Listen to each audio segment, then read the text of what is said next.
I've been watching the secular community for over 20 years, probably could say better, like 30 years.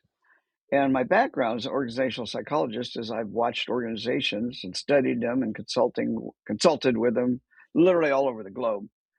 And I've seen the mistakes that groups make and leaders make over and over and over again. And then when I really got into the secular community about 20 years ago, I started seeing the same problems I was seeing in, say, a corporation, but in a much smaller scale, the local humanist group or the local atheist or skeptic group. And I would see them start and die and start and die.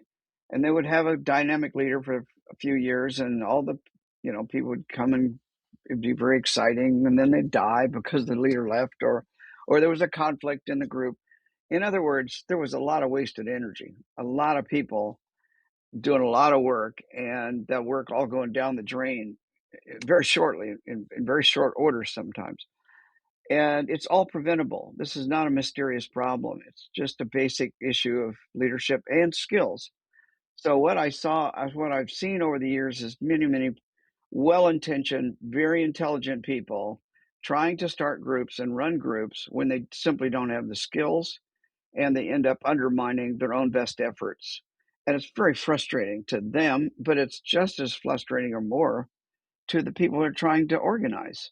Everybody wants community, and yet these communities keep disappearing. So that's the problem. And my solution is to create an organization that is dedicated to teaching good leadership skills within the secular world. But more important than just teaching is creating a network of leaders that can compare notes, learn from each other, interact, and support one another in the greater mission of the secular world.